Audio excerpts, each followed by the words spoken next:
Draga družba, dobrodošli v naši oddaji Pesem, ki te sezuje. Na oder bosta za začetek prišla Manca in Marjan za pesmico Vivo naravi v pomoč. I love you baby, baby, je čistilna akcija šibala. Tam nekje na odlagališču sva odpadke ločevala. Nebesih se je vnel prepir, ko sva kalila dnevni mir. Odkrivala sva svet neznan, vsaka smet je kvarila najin vulkan. In ko enkrat bom umrl in ti boš daleč proč, ne mi sveč prižigat, saj to naravi ni v pomoč. Aleluja, baby, baby, plastinko in konzervo sem ti dala. Hvaležen si bil, ko smeti sem ločevati znala. Iz lic sem ti solze pil, neusmiljen prostovoljec.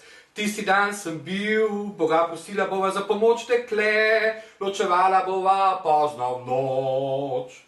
In ko enkrat bom umrl in ti boš daleč proč, ne mi sveč prižigat, saj to naravi ni v pomoč. In ko enkrat bom umrl in ti boš daleč proč, ne mi sveč prižigat, saj to naravi ni v pomoč.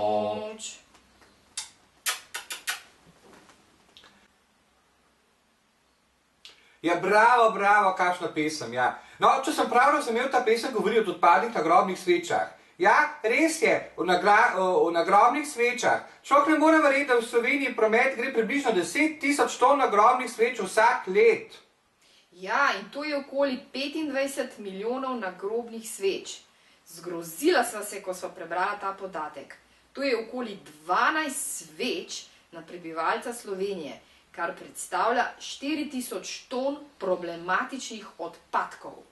Recimo, videla sem se pozanimala, kako se da vpliv odpadnih nagrobnih sveč na okolje tudi zmanjšati. Recimo, sveče na baterijo, te so še zmer okoljsko sporne, ampak so recimo majčkeno manj, ampak se pa vseeno hitro kvarijo in redno proizvajajo nevarne odpadke, logično, baterije. Recimo, boljše že, če kupimo inovativne sveče na sončno energijo, ki imajo nekatere življenjsko dobo celo kar 10 let. Še zmeraj pa so okolju najbolj prijazne, nezaščitene, navadne sveče iz čebeljega voska, saj so popolnoma biorazgradljive, iz naravnih materialov, brez dodanih dišav ali barv in po možnosti od nedaleč stran, kar pomeni manj emisij pri transportu. Ja, se človek ne more verjeti, kaj ti vsi ti podatki povejo, se človek kar zgrozi. Dragi gledalci, to je bilo vse danes v našem prispevku Pesem, ki te sezuje. Hvala Manci in Marjanu seveda in upamo, da se kmalu spet vidimo. Adijo, adija.